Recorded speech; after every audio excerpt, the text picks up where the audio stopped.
ಮಗು ಹುಟ್ಟಿದ ನಂತರ ಬಹುತೇಕ ಎಲ್ಲಾ ಹೊಸ ತಾಯಂದಿರ ಮನಸ್ಸಿನಲ್ಲಿ ಒಂದೇ ಪ್ರಶ್ನೆ ಬರುತ್ತದೆ. ನನ್ನ ಮಗು ಸರಿಯಾಗಿ ಬೆಳೆಯ್ತಿದೆಯಾ? ಇಷ್ಟು ಅಳೋದು ನಾರ್ಮಲ್ ಅಲ್ವಾ? ನಾನು ಏನಾದ್ರೂ ತಪ್ಪು ಮಾಡ್ತಿದ್ದೀನೋ? ಸೋಷಿಯಲ್ ಮೀಡಿಯಾ, ರಿಲೇಟಿವ್ಸ್ ಮತ್ತು ಗೂಗಲ್ ಎಲ್ಲರೂ ಬೇರೆ ಬೇರೆ ಮಾತು ಹೇಳ್ತಾರೆ. ಇದರಿಂದ ಕನ್ಫ್ಯೂಷನ್ ಮತ್ತು ಫಿಯರ್ ಹೆಚ್ಚಾಗುತ್ತದೆ. ಆದರೆ ಒಂದು ವಿಷಯ ಸ್ಪಷ್ಟವಾಗಿ ನೆನಪಿಟ್ಟುಕೊಳ್ಳಿ, ಪ್ರತಿಯೊಂದು ಮಗು ವಿಭಿನ್ನ, ಪ್ರತಿಯೊಂದು ಮಗು ತನ್ನದೇ ವೇಗದಲ್ಲಿ ಬೆಳೆಯುತ್ತದೆ. ನ್ಯೂಬಾರ್ನ್ ಡೆವಲಪ್ಮೆಂಟ್ ಅನ್ನೋದು ರೇಸ್ ಅಲ್ಲ, ಕಂಪ್ಯಾರಿಸನ್ ಮಾಡುವ ವಿಷಯವೂ ಅಲ್ಲ. ಈ ವಿಡಿಯೋದಲ್ಲಿ ನಾನು ಮಗು ಹುಟ್ಟಿದ ಮೊದಲ ತಿಂಗಳಿಂದ ಹಿಡಿದು 1 ವರ್ಷದವರೆಗೂ ತಿಂಗಳಿಗೆ ಮಗು ಹೇಗೆ ಬೆಳೆಯುತ್ತದೆ, ಯಾವುದು ನಾರ್ಮಲ್ ಮತ್ತು ಯಾವಾಗ ಡಾಕ್ಟರ್ ಕನ್ಸಲ್ಟ್ ಮಾಡಬೇಕು ಅನ್ನೋದನ್ನು ಸರಳವಾಗಿ ವಿವರಿಸುತ್ತೇನೆ. ಇದು ವಿಶೇಷವಾಗಿ ಫಸ್ಟ್ ಟೈಮ್ ಪೇರೆಂಟ್ಸ್ಗೆ ಉಪಯುಕ್ತವಾಗುವ ವಿಡಿಯೋ. ಮೊದಲ ತಿಂಗಳು ಅಂದರೆ 0ದಿಂದ 1 ತಿಂಗಳು. ಈ ಹಂತದಲ್ಲಿ ಮಗು ಬಹುತೇಕ ಸಮಯ ನಿದ್ರೆಯಲ್ಲೇ ಇರುತ್ತದೆ. ದಿನಕ್ಕೆ 18 ಗಂಟೆಗಳವರೆಗೆ ನಿದ್ರೆ ಸಹಜ. ಮಗು ಜೋರಾಗಿ ಅಳಬಹುದು, ಕೈಕಾಲು ಹಠಾತ್ ಚಲಿಸಬಹುದು, ತಾಯಿಯ ಧ್ವನಿ ಮತ್ತು ವಾಸನೆಗೆ ಹೆಚ್ಚು ಪ್ರತಿಕ್ರಿಯೆ ಕೊಡುತ್ತದೆ. ಬಹಳ ತಾಯಂದಿರು ಚಿಂತಿಸುವುದು ಮಗು ತುಂಬಾ ಅಳ್ತಾ ಇದೆ ಅಂತ. ಆದರೆ ಅಳುವುದು ನ್ಯೂಬಾರ್ನ್ ಮಗುವಿನ ಕಮ್ಯುನಿಕೇಷನ್, ಇದು ಪ್ರಾಬ್ಲಮ್ ಅಲ್ಲ. 1ರಿಂದ 2 ತಿಂಗಳಲ್ಲಿ ಮಗು ಸ್ವಲ್ಪ ಅಲರ್ಟ್ ಆಗುತ್ತದೆ. ಮುಖ ನೋಡಿದಾಗ ಕಣ್ಣಿಗೆ ನೋಡುವುದು ಶುರುವಾಗುತ್ತದೆ. ಸಣ್ಣ ಸ್ಮೈಲ್ ತರಹ ಕಾಣಿಸಬಹುದು. ಇದು ಸೋಷಿಯಲ್ ಡೆವಲಪ್ಮೆಂಟ್ನ ಮೊದಲ ಹಂತ. ಈ ಸ್ಮೈಲ್ ಇಂಟೆನ್ಷನಲ್ ಆಗದೇ ಇರಬಹುದು, ಆದರೂ ಇದು ನಾರ್ಮಲ್ ಬೆಳವಣಿಗೆಯ ಭಾಗ. 2ರಿಂದ 3 ತಿಂಗಳಲ್ಲಿ ನೆಕ್ ಕಂಟ್ರೋಲ್ ನಿಧಾನವಾಗಿ ಬರತೊಡಗುತ್ತದೆ. ಹೆಡ್ ವಾಬಲ್ ಕಾಣಿಸಬಹುದು, ಇದು ಸಹಜ. ಟಮ್ಮಿ ಟೈಮ್ ಸ್ವಲ್ಪ ಮಾಡಿದರೆ ನೆಕ್ ಮತ್ತು ಶೋಲ್ಡರ್ ಮಸಿಲ್ಸ್ ಬಲವಾಗುತ್ತವೆ. ಆದರೆ ಬಲವಂತ ಮಾಡಬೇಡಿ, ಮಗು ಕಂಫರ್ಟಬಲ್ ಆಗಿರುವಷ್ಟೇ ಸಾಕು. 3ರಿಂದ 4 ತಿಂಗಳಲ್ಲಿ ಕೈ ಬಾಯಿಲೆ ಹಾಕಿಕೊಳ್ಳುತ್ತದೆ. ಬ್ಯಾಬ್ಲಿಂಗ್ ಸೌಂಡ್ಸ್ ಹೆಚ್ಚಾಗುತ್ತವೆ. ಪರಿಚಿತ ಮುಖಗಳಿಗೆ ರಿಯಾಕ್ಟ್ ಮಾಡುತ್ತದೆ.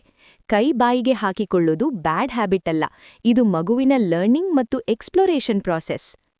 4ರಿಂದ 6 ತಿಂಗಳಲ್ಲಿ ರೋಲಿಂಗ್ ಶುರುವಾಗಬಹುದು. ಸೋಷಿಯಲ್ ಇಂಟರಾಕ್ಷನ್ ಜಾಸ್ತಿ ಆಗುತ್ತದೆ. ಕೆಲ ತಾಯಂದಿರಿಗೆ ಸಾಲಿಡ್ಸ್ ಬಗ್ಗೆ ಕ್ಯೂರಿಯಾಸಿಟಿ ಬರುತ್ತದೆ. ಆದರೆ ಡಾಕ್ಟರ್ ಸಲಹೆ ಇಲ್ಲದೆ ಸಾಲಿಡ್ಸ್ ಶುರು ಮಾಡುವಲ್ಲಿ ಹರಿಬೇಡ. ಈ ಹಂತದಲ್ಲಿ ತಾಯಿಯ ಹಾಲು ಅಥವಾ ಫಾರ್ಮ್ಯುಲಾ ಸಾಕಷ್ಟು ನ್ಯೂಟ್ರಿಷನ್ ಕೊಡುತ್ತದೆ.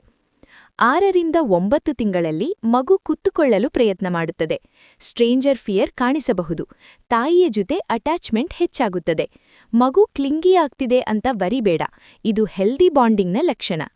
9ರಿಂದ 12 ತಿಂಗಳಲ್ಲಿ ಮಗು ನಿಲ್ಲಲು ಪ್ರಯತ್ನ ಮಾಡಬಹುದು. ಫರ್ನಿಚರ್ ಹಿಡಿದು ನಡೆಯಬಹುದು. ಕೆಲವು ಸಿಂಪಲ್ ವರ್ಡ್ಸ್ ಅಥವಾ ಸೌಂಡ್ಸ್ ಪ್ರಯತ್ನ ಮಾಡುತ್ತದೆ. ಪರ್ಸನಾಲಿಟಿ ಟ್ರೇಟ್ಸ್ ಕಾಣಿಸಿಕೊಳ್ಳುತ್ತವೆ. ಈ ಹಂತದಲ್ಲಿ ಬಹಳ ತಾಯಂದಿರು ವಾಕಿಂಗ್ ಬಗ್ಗೆ ಕಂಪೇರ್ ಮಾಡ್ತಾರೆ. ಆದರೆ ವಾಕಿಂಗ್ ಟೈಮ್ಲೈನ್ ಎಲ್ಲಾ ಮಕ್ಕಳಿಗೂ ಒಂದೇ ಆಗಿರಲ್ಲ. Comparison harmful. ಇಲ್ಲಿ ಒಂದು ಮುಖ್ಯ ಪ್ರಶ್ನೆ ಬರುತ್ತದೆ, ಯಾವಾಗ ಡಾಕ್ಟರ್ ಕನ್ಸಲ್ಟ್ ಮಾಡಬೇಕು?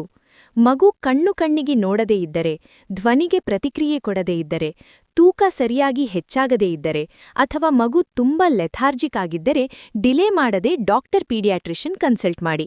ಅರ್ಲಿ ಕನ್ಸಲ್ಟೇಷನ್ ಫಿಯರ್ ಕಡಿಮೆ ಮಾಡುತ್ತದೆ. ಒಂದು ಮಾತು ಎಲ್ಲಾ ತಾಯಂದಿರಿಗೆ, ಪರ್ಫೆಕ್ಟ್ ಟೈಮ್ಲೈನ್ ಅನ್ನೋದು ಮಿಥ್. ಪರ್ಫೆಕ್ಟ್ ಬೇಬಿ ಅನ್ನೋದು ಗೋಲ್ ಅಲ್ಲ. ಹೆಲ್ದಿ ಬೇಬಿ, ಲವ್ಡ್ ಬೇಬಿ ಮತ್ತು ಸೇಫ್ ಬೇಬಿ ಅನ್ನೋದು ಮುಖ್ಯ. ನಿಮ್ಮ ಇನ್ಸ್ಟಿಂಕ್ಟ್ಸ್ ಮೇಲೆ ನಂಬಿಕೆ ಇಡಿ, ಕಂಪ್ಯಾರಿಸನ್ ಬಿಡಿ. ನಿಮ್ಮ ಪ್ರೀತಿ ಮತ್ತು ಆರೈಕೆಯಲ್ಲೇ ಮಗು ಉತ್ತಮವಾಗಿ ಬೆಳೆಯುತ್ತದೆ. ಈ ವಿಡಿಯೋ ಗರ್ಭಸಂಸ್ಕಾರ್ ಪ್ರೆಗ್ನೆನ್ಸಿ ಕೇರ್ ಸೀರೀಸ್ನ ಒಂದು ಭಾಗ. ಪ್ರೆಗ್ನೆನ್ಸಿಯಿಂದ ಹಿಡಿದು ನ್ಯೂಬಾರ್ನ್ ಡೆವಲಪ್ಮೆಂಟ್ವರೆಗೆ ಕಂಪ್ಲೀಟ್ ಗೈಡೆನ್ಸ್ ಬೇಕಾದ್ರೆ ವಿಡಿಯೋ ಮೇಲ್ಭಾಗದಲ್ಲಿರುವ ಐ ಬಟನ್ ಕ್ಲಿಕ್ ಮಾಡಿ ಸೀರೀಸ್ ನೋಡಿ. ಡೈಲಿ ನ್ಯೂಬಾರ್ನ್ ಗೈಡೆನ್ಸ್ ಮತ್ತು ರೀಅಶ್ಯೂರೆನ್ಸ್ಗಾಗಿ Telegram channel Garbh Sanskar by doctor Kavya join ಆಗಿ. ಲಿಂಕ್ ಡಿಸ್ಕ್ರಿಪ್ಷನ್ ಮತ್ತು ಪಿನ್ಡ್ ಕಮೆಂಟ್ನಲ್ಲಿ ಇದೆ. ಈ ವಿಡಿಯೋ ನಿಮಗೆ ಉಪಯುಕ್ತ ಅನಿಸಿದ್ರೆ ಲೈಕ್ ಮಾಡಿ, ಶೇರ್ ಮಾಡಿ ಮತ್ತು ಚಾನೆಲ್ ಸಬ್ಸ್ಕ್ರೈಬ್ ಮಾಡಿ. ಧನ್ಯವಾದಗಳು.